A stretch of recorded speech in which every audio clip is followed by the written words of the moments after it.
우리 성경을 보면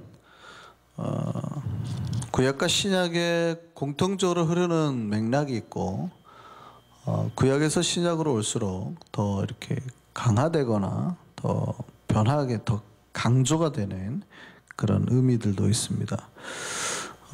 성경은 분명히 구원에 이르는 길을 알려주는 지침서입니다. 그 어떤 죄인도 하나님을 믿고 회개하면 구원에 이를 수 있죠. 그렇다고 해서 성경이 어떤 사람이라도 어떤 죄라도 다 살리는 마법은 아닙니다. 여러분이 깜짝 놀라실지 모르지만 모두가 다 구원받는 게 절대 아닙니다. 죄 지은 사람이 다 구원받는 게 아닙니다. 죄의 질에 따라서나 그다음에 특히 이제 신약으로 오면 물론 그것도 강화가 됩니다만 죄를 범하고 회개하지 않고 계속 그 죄를 범하면 그 하나님의 특별히 거룩을 훼손한 자들에 대해서는 사실 성경은 심각한 형벌을 말하고 있습니다. 물론 이제 구약과 신약이 다르기 때문에 오늘 우리가 구약을 보고 있습니다만 한번 보시죠. 성경에는 죽을 죄가 있어요. 이런 죄는 하나님이 굉장히 싫어한다는 표현입니다. 그러니까 이런 죄에 대해서는 우리 교회가 정말 멀리하고 특별히 경멸하고 이런 죄가 절대 우리나 가족이나 공동체 안에 들어오지 못하도록 해야 됩니다. 그 죽을 죄가 있습니다. 성경에는 벌금형이 있고 아니면은 갚음으로써 어떤 배상을 해야 되는 게가 있는데 그런 죄 말고 아주 죽을 죄가 있어요. 그게 이제 오늘 본문에 나오는 여러 가지 겁니다. 마치 그 뒤에 보면 어떻게 벌금을 내라 하는 것도 있지만 오늘 죄들은 굉장히 심각한 죄에 대해서 하나님 말씀하고 있는 장면입니다. 성경의 죽을 죄에 대해서 말을 할 때 첫 번째는 뭐냐면 부모에 대한 겁니다. 부모를 때린 자는 반드시 죽이라고 말씀하고 있습니다. 출애굽기 21장 15절에 뭐라고 되어 있어요? 자기 아버지나 어머니를 치는 자는 반드시 뭐라고요? 네, 반드시 죽이라고. 그 자기 부모를 때린 자를 성경은 굉장히 싫어합니다. 부모에 대해서. 부모를 때린 자는 반드시 죽이라 이렇게 되어 있습니다. 하나님 말씀 반드시라 그냥 죽여라가 아니고 반드시 죽여라. 때린 자만 그런가요? 아니요. 부모를 저주하는 자도 반드시 죽이라. 레위기 20장 9절 말씀 보면 만일 누구든지 자기 아버지나 어머니를 저주하는 자는 반드시 죽이라. 오늘 본문에도 나옵니다만 성경 곳곳에서 자기 부모를 저주하는 자에 대해서 반드시 죽여라 라고 말을 합니다. 그러면 부모를 저주하는 것만 그런가요? 아니요. 성경은 부모에 대해서는 굉장히 심각하게 말하는데 부모의 말을 순종하지 않는 자도 죽여라 이렇게 말합니다. 신명기 말씀 보면 사람에게 완악하고 패역한 아들이 있는데 그의 아버지의 말이나 어머니의 말을 순종하지 아니하고 부모가 징계하여도 순종하지 아니하거든 그 부모가 그를 끌고 성문에 이르러 성읍장로들에게 나아가서 그 성읍장로들에게 말하기를 우리의 이 자식은 완악하고 패역하여 우리 말을 듣지 아니하고 방탕하며 술에 잠긴 자라 하면 그 성읍의 모든 사람들이 그를 돌로 쳐서 죽일지니 이같이 내가 너희 중에서 악을 제하라. 그리해서 모든 이스라엘 백성이 듣고 두려워하게 만들어라. 이렇게. 우리가 깜짝 놀라지 않을까요? 이 본문을 들은 우리 부모님들, 자녀들, 이 본문을 들은 자녀들은 가슴이 뜨끈할 거고, 이 본문을 들은 부모님들은 우리 자식놈이 이 설교를 들었어야 했는데라고 생각할 수도 있습니다. 오늘 본문을 보면 신명기 말씀 보면 이 자식놈이 부모가 거룩하게 살아라, 똑바로 살아라 했는데도 그 말을 듣지 않고 방탕했대요. 술에 쩔어 살았대요. 나도 과거에 그런 경험이 있기 때문에 갑자기 두려워지시나요? 자, 성경은 부모가 자기 자녀가 부모의 말을 순종하지만 않아도 죽여버려라 이렇게 말을 합니다. 여러분 이거 용납되시나요? 이 말은 부모가 어떤 훈계나 기준을 가지고 가르쳤다라는 뜻이 아닙니다. 단지 부모로서 가르쳤다는 게 아니라 하나님의 말씀과 하나님의 권능을 가지고 가르쳤다는 거예요. 이 두 가지가 구분이 되지 않으면 우리 헷갈립니다. 많은 교인들이 아직도 헷갈려 하시는 게 있어요. 제가 신앙생활하면서 참 안타까워하는 부분이기도 하고 교인들이 제발 좀 이 부분을 정확하게 분간했으면 좋겠다 하는 부분이 있거든요. 뭐냐면 목사에게는 두 가지가 있죠. 그러니까 제가 목사로서 설 때가 있고 인간의 기밀국으로 설 때가 있다는 말이죠. 그러면 여러분은 제가 목사로 설 때는 인간으로 이해하시면 안 돼요. 그때는 하나님을 대언해서 서는 거기 때문에 여러분이 하나님을 만나는 것처럼 하나님의 음성을 듣는 것처럼 굉장히 조심해야 되는 겁니다. 반대로 제가 인간 기밀국으로 설 때는 그냥 편안한 친구나 동생 뭐 이렇게 대해도 돼요. 무슨 말인지 아시겠어요? 이 두 가지를 잘 구분을 못 하시더라고요. 오히려 정반대로 생각하는 겁니다. 제가 하나님의 말씀을 대언할 때는 귀담아 듣지 않습니다. 에이 목사님 어떻게 그렇게 살아요? 분명히 하나님의 말씀입니다. 이대로 안 살면 큰일 나는 건데 이대로 안 살면 망하는 건데 그럴 때는 귀담아 듣지 않습니다. 에이 하나님 어떻게 에이 목사님 어떻게 그렇게 살아요? 하고 흘려버려요. 그러니까 자기가 하나님의 말씀에 대해서는 별로 중요하게 생각하지 않아요. 근데 제가 그렇게 말합니다. 집사님 뭐 요번에 뭐 좋은 어디 밤이나 뭐 귤 한 박스 구할 수 있을까요? 목숨을 걸고 구해줍니다. 여러분 귤 한 박스 안 구해줘도 괜찮겠죠? 지옥 안 갑니다. 그죠? 여러분 삶에 그렇게 큰 문제가 안 생깁니다. 굉장히 인간적으로 제가 구한 거죠. 근데 제가 성경 말씀을 가지고 하나님의 말씀을 대언할 때는 하나님의 대언자예요. 사자가 돼가지고 선 거라고요. 근데 교인들이 착각하는 겁니다. 교사 좀 해주세요. 그럼 못한대요. 그거는 오히려 정반대로 생각해요. 아, 목사님 어떻게 해요? 안 한대요. 그건 하나님의 입장에서 대언하는 건데 하나님 입장에서 교사하시라, 전도하시라, 선교하시라 말은 그거는 안 한대요. 근데 제가 부탁하는 거예요. 아, 요번에 뭐 좀 좋은 거 있는데 비행기 티켓 좀 싸게 구해주세요. 그럼 목숨 걸고 구해주는 거예요. 무슨 말인지 이해되세요? 여기에서 제가 집에서는 제가 남편 아닙니까? 제 아내한테 여보 내가 김치찌개가 먹고 싶은데 라고 했는데 그날 점심 때 아내가 안 해줬어요. 자, 그럼 이제 하나님의 말씀을 순종하지 않은 것으로 해가지고 이제 저희 아내는 반드시 죽겠습니다. 그죠? 하나님의 말씀을 거절했으니까. 그런 건가요? 그런 게 아니에요. 그죠? 아무런 관계가 없습니다. 그거는 제가 남편으로서 요구를 한 거예요. 그런데 제가 사랑하라, 이해하라, 나누어주라, 섬기라. 이거는 개인, 목사 개인의 훈계가 아니라 하나님의 말씀을 대언하는 거예요. 우리가 거룩해라, 죄를 멀리해라 라고 말했을 때는 하나님의 말씀을 대언한 거거든요. 근데 많은 신자들이 하나님의 말씀을 대언할 때는 무시하고 인간이 부탁할 때는 청정합니다. 똑같아요. 여기서 부모가 자녀에게 가르쳤다라는 것은 성경은 부모는 항상 대언자예요. 그래서 아버지에게 특별히 축복권이 있잖아요. 부모가 자녀에게 가르쳤다는 얘기는 하나님의 말씀으로 가르쳤다는 거예요. 그런데 그 부모의 말을 따르지 않고 하나님의 대언자를 어떻게 해요? 심지어는 저주하고 더 심한 놈은 부모를 가서 때렸다는 거예요. 근데 하나님이 이걸 어떻게 받아들여요? 하나님을 대항하는 걸로 받아들이는 거예요. 하나님이 아주 싫어하는 죄 중에 하나입니다. 그래서 부모 성경에서는 부모를 하나님처럼 생각하는 거예요. 물론 여기서 부모의 말에 순종하라는 거는 아들아 너 나가서 저기 좋은 자동차 하나 훔쳐와라 이런 말에 순종하라는 뜻이 아니죠.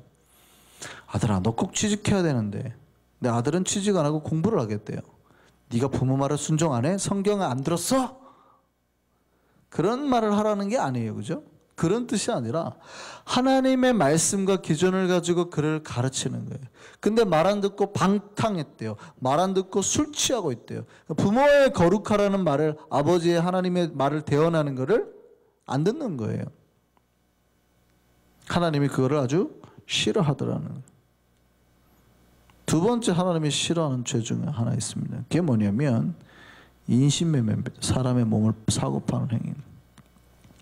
이 지구상에서 없애야 될 가장 큰 행위가 인신매매인데, 지금도 뭐 중국과 인도에서는 어린아이들이 어떻게 죽어나가는지도 모른다 그러죠. 그러니까 중국 같은 데는 아이들이 신고되지 않은 아이들이 어마어마합니다. 아들은 집안에 하나밖에 두지 않으니까. 그러니까 아기를 낳았는데 또 아들이면 얘네는 신고하지 않고 키워요. 뭐 없어지기도 하고. 인도도 마찬가지입니다. 하나님께서 아주 싫어하는 죄 중에 하나가 사람의 몸을 사고 파는 행위. 오늘 본문을 보면 하나님이 사람의 몸을 사고 팔았다면 어떻게 되래요? 그를 누군가를 납치를 했거나 사람의 몸을 사고 팔았다면 반드시 죽이라는 거예요. 인신매매하는 행위는 절대 용납할 수 없다고 합니다. 왜냐하면 인간을 창조하신 이가 하나님이시고 하나님이 그 인간을 자기 형상대로 창조하셨거든요. 그러니까 사실은 그 어느 인간이라도 그 사람이 예수를 안 믿어도 상관없어요. 함부로 천하게 대하거나 물건처럼 대하는 인간은 하나님의 이름을 모독하는 거예요. 그리고 신의 이름 위로라도 전쟁을 일으키고 사람을 함부로 죽이는 자는 하나님이 그래서 용납하지 않는 거예요. 그래서 성전이라는 개념은 없는 겁니다. 아시겠습니까? 여러분 잘 기억하셔야 돼요. 성전이라는 뭐 이스라엘 백성들이 말을 하든 아니면은 뭐 아랍의 사람들이 말을 하든 성전이라는 개념은 없는 겁니다. 하나님의 이름으로 사람을 죽이라? 아니 그럴 수가 없어요. 하나님은 자기 형상대로 만들어진 사람을 죽이는 행위 자체를 싫어하세요. 그러면 성경에 가끔 나타나는 건 뭡니까? 누군가가 죄를 범했을 때 하나님이 기다리시잖아요. 아모리 족속의 죄를 430년 동안 하나님 기다리시잖아요. 그를 심판했을 뿐이지 그들이 죄를 범했을 때 하나님 심판의 도구로 이스라엘 백성을 썼을 뿐이지 절대 하나님이 함부로 사람을 죽이는, 특히 성전이라는 개념으로 사람을 죽이는 거 하나님 제일 싫어하세요. 근데 가끔 크리스찬 중에서 그 구분을 못 해가지고 한쪽 편을 일방적으로 들면서 다 죽여도 되는 것처럼 전쟁해도 되는 것처럼 생각하시는 분들이 있어요. 큰일 납니다. 하나님이 제일 싫어하는 죄예요. 하나님의 창조의 형상을 가진 인간을 죽이느니. 그것이 세 번째입니다. 하나님이 제일 싫어하는 죄 중에 세 번째가 뭐냐면요, 사람을 살해하는 거예요. 살해도 똑같아요. 하나님의 형상을 담고 있는 인간을 죽이는 행위, 가장 악독한 행위입니다. 성경은 수곳에서 말합니다. 사람을 쳐 죽인 자는 반드시 죽여라. 여기는 신자를 죽인 자를 죽이라고 되어 있는 게 아닙니다. 누구라도 사람을 죽인 자는 반드시 죽이라라고 되어 있어요. 하나님이 가장 싫어하는 죄라는 거예요. 물론 하나님께서는 성경에 보면 너무 엄격한 거 아닙니까? 아니요. 사실은 성경에 보면 수많은 죄인들이 구원받을 장치가 계속, 용서받을 장치가 계속 있습니다. 계속. 그래서 씻을 죄, 죄를 씻을 잿물, 물두멍, 피, 속죄. 그래서 매일매일 제단에서는 번제가 이루어져요. 속죄제가 이루어져요. 하나님은 수많은 방법으로 인간들의 죄를 용서받게 하는 장치를 두셨거든요. 그 중에 하나가 구원의 뿔입니다. 구원의 뿔은 뭐냐면 다윗을 시편에 보면 다윗이 노래를 하지요. 여호와는 나의 뿔이다. 그 뿔은 승리의 상징이기도 합니다. 하나님 나의 승리이기도 하지만 사실은 구원의 뿔이라는 개념은 우리를 죄에서 구원해내는 자비를 의미하기도 합니다. 이 구원의 뿔을 말할 때 뭐 뿔의 나팔, 뭐 뿔나팔 아니면 뿔을 들기도 하지만 사실은 제단 뿔을 상징하기도 하거든요. 제단 네 귀퉁이는 네 개의 뿔이 있었습니다. 어떤 사람이 죄를 범했을 때 이 사람을 사실은 죽이려 하는, 복수를 하려는 사람들이 있잖아요. 근데 이 사람이 뛰어가서 제단 뿔을 잡으면 그를 죽이지 못하고 살려줘야 됐어요. 그게 여호와는 나의 구원의 뿔이에요. 솔로몬이 왕이 됐을 때 그 형제 중에 아도니아라는 사람이 있었습니다. 아도니아가 형이었기 때문에 자기가 왕이 될 줄 알았어요. 아도니아가 왕이 될 거라는 건 정치적인 세력으로는 다 그럴 법한 상황이었습니다. 그래서 실제 다윗의 당시에 가장 정치적 세력이 셌던 요압도 거기에 붙었어요. 아도니아에게 붙었어요. 제사장도 다. 그러니까 당시의 모든 실세들이 정치적으로나 제사장적으로나 종교적으로나 모든 실세들이 아도니아에게 붙었어요. 근데 누구에게 기름 부음이 줍니까? 솔로몬에게. 자, 솔로몬이 왕이 되니까 아도니아가 이제 죽게 생겼어요. 정치적으로 밀려나게 생겼거든요. 이때 아도니아가 가장 먼저 했던 게 뭡니까? 열왕기상 1장을 보면 이런 내용이 나옵니다. 어떤 사람이 솔로몬에게 말하이르되 아도니아가 솔로몬 왕을 두려워하여 지금 제단뿔을 잡고 말하기를, 이렇게 말합니다. 솔로몬 왕이 칼로 나를 죽이지 않게 해라. 맹세하면 내가 넣겠다라고 말하는 거예요. 근데 제단뿔을 잡고 있으면 죽일 수 있어요, 없어요? 못 죽여요. 근데 솔로몬이 뭐라고 그래요? 예, 살겠지. 그 결과 아도니아 살았어요. 제단뿔을 잡아서. 그런데 그러면 우리가 무조건 나와서 사람 죽이고 와서 기도하고 제단뿔 잡고 하나님 살려달라고 하면 다 살 수 있겠네요. 그럴까요, 안 그럴까요? 여러분 잘 생각하셔야 돼요. 나가가지고 사람 죽이고 와서 또 회개하고 죽이고 와서 또 회개하고, 이거 구원 받을까요, 못 받을까요? 성도들이 내가 죄를 범하지 않으려 하는데도 죄를 범할 수밖에 없어요, 우리 삶이. 그럴 때 회개하면 하나님 다 들어주세요. 근데 회개를 장치처럼 쓰시면 안 돼요. 하나의 여러분이 동전을 넣으면 나오는 기계처럼 매주 금요일 밤마다 와가지고 회개기도 하는 거예요. 어차피 회개기도해도 나는 일주일 동안 또 죄 지을 건데 하고 나 또 죄를 져요. 회개하고 또 죄 짓고 회개하고. 하나님 그 회개 들어주실까요, 안 들어주실까요?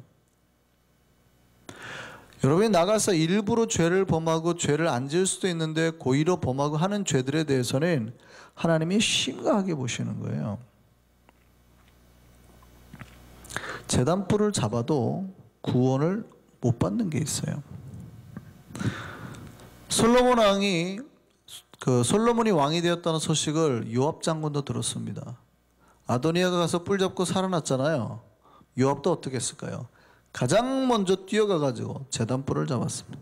그리고 죽이지 말라는 거예요. 열왕기상 2장 보니까 그 소문이 요압에게 들림에 그가 여호와의 장막으로 도망하여 제단뿔을 잡으니 이는 그가 다윗을 떠나 압살롬을 따르지 아니하였으나 아도니아를 따랐음이더라. 자, 그가 누구 편에 들었다는 거예요? 아도니아 편에 들었어요. 자, 아도니아는 살아났어요? 요압도 살아날까요? 못 살아날까요?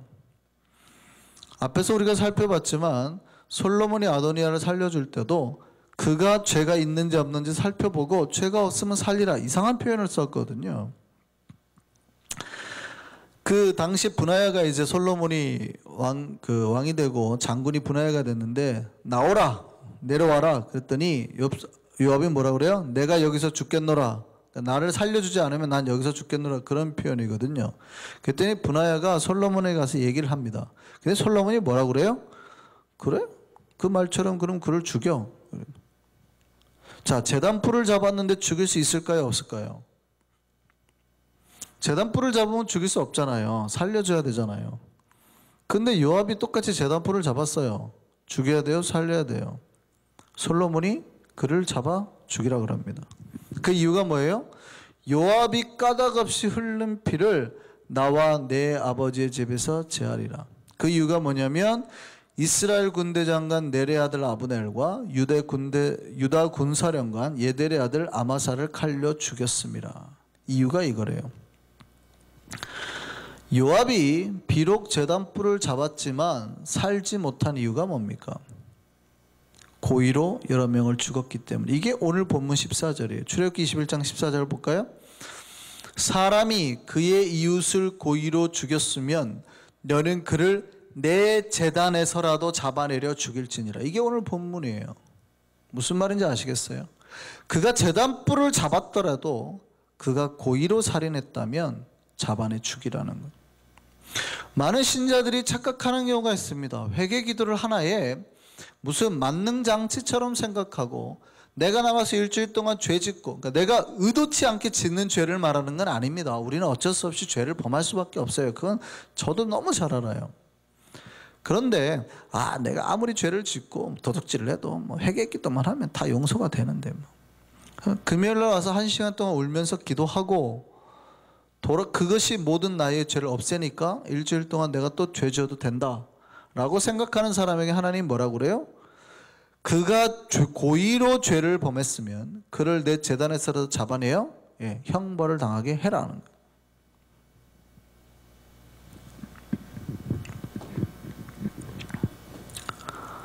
우리는 하나님이 제일 싫어하는 죄들이 있어요. 부모에 대해서 함부로 하는 죄, 사람의 몸을 사고 파는 죄, 또 함부로 살인하는 죄. 자, 이제 구약과 신약의 차이를 한번 말씀드리겠습니다. 구약의 율법보다 많은 사람들이 신약의 율법이 더 은혜롭다고 생각을 합니다. 그런데요, 구약의 율법보다 신약의 율법은 훨씬 더 강력해집니다.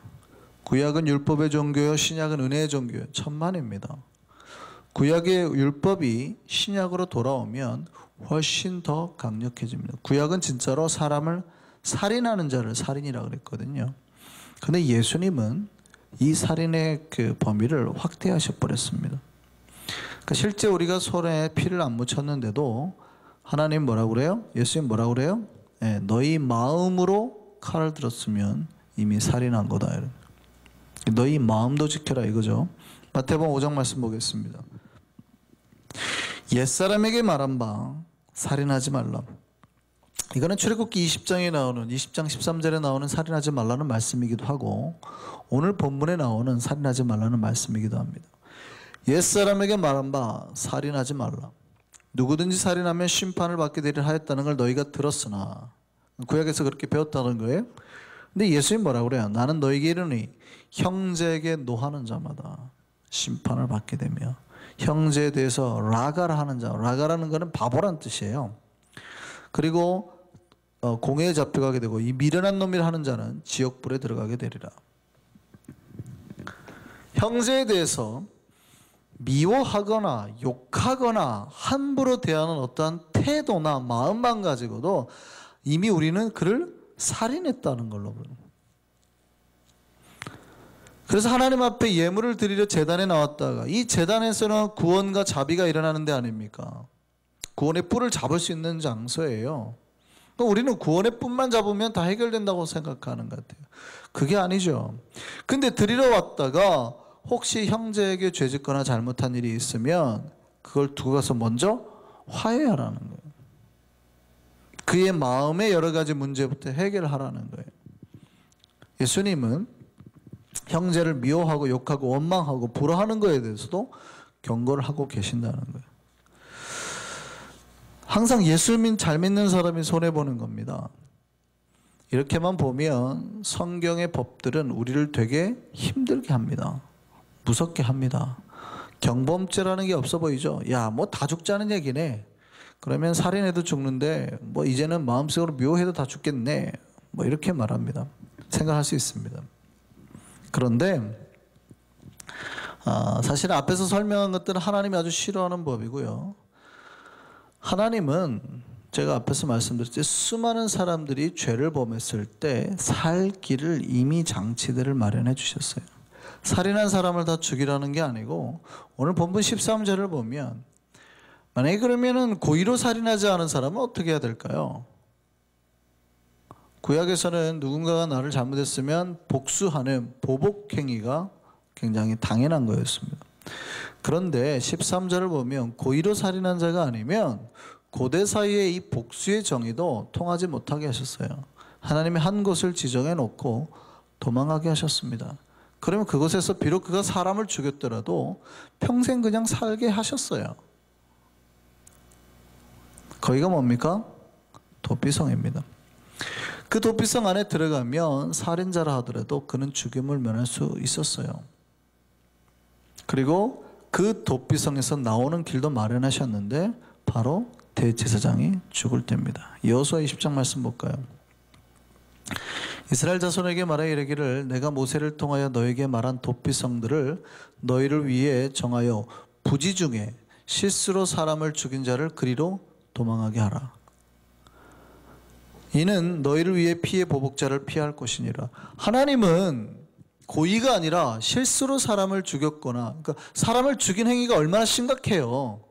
그럼에도 불구하고 실수로 어떤 일들이 벌어졌다고 하는 거에 대해서는 하나님이 이미 살 길을 다 마련해 놓으셨어요.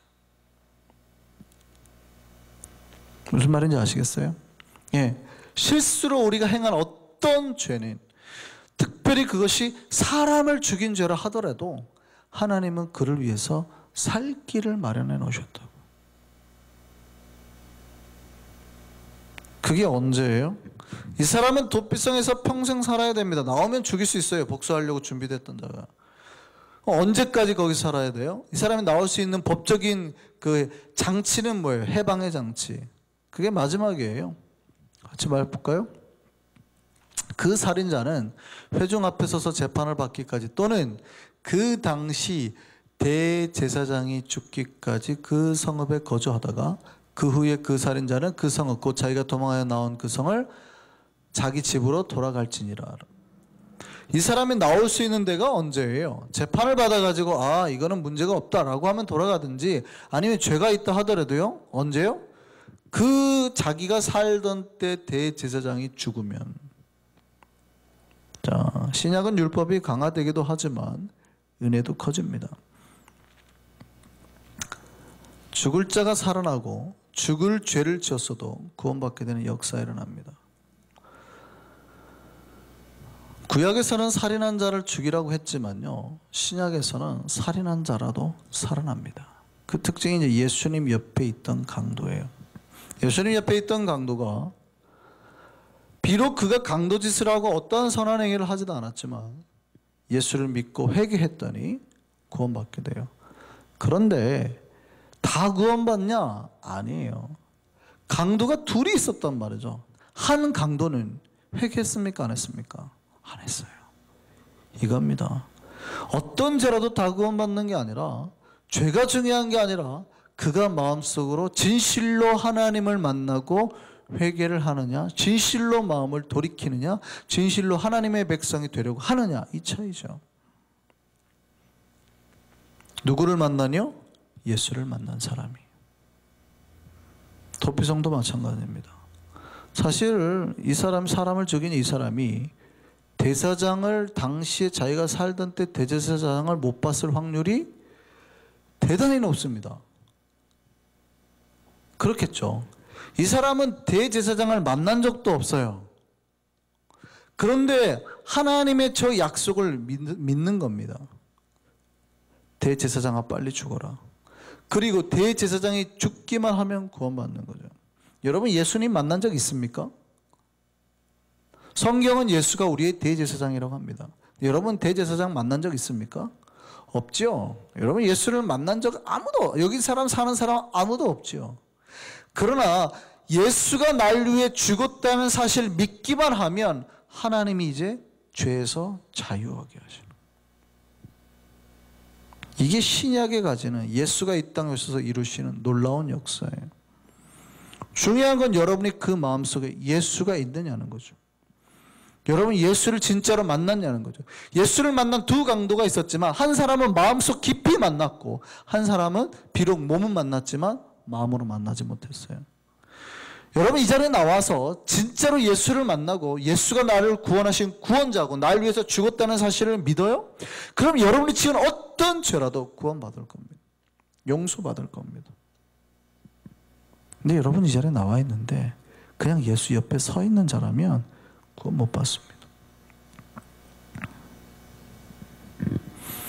저는 우리를 위해서 하나님께서 예배하신 그 길, 대제사장이신 예수 그리스도를 믿고 우리 모두 새 생명을 얻고 자유를 찾게 되기를 소망합니다. 사실 우리는 모두 죽을 죄입니다. 모두 죽을 자입니다. 그러나 하나님의 은혜로 예수의 이름으로 다시 살게 된 자들이에요. 그 은혜와 기쁨을 잃지 말고 행복하고 즐거운 신앙생활을 하는 우리가 되기를 소망합니다. 하나님이 우리에게 주시는 은혜, 이 은혜를 놓지 마시고 계속해서 하나님 안에서 기쁨과 즐거움 가지고 찬송하며 살아가는 우리가 되기를 바랍니다. 기도하겠습니다.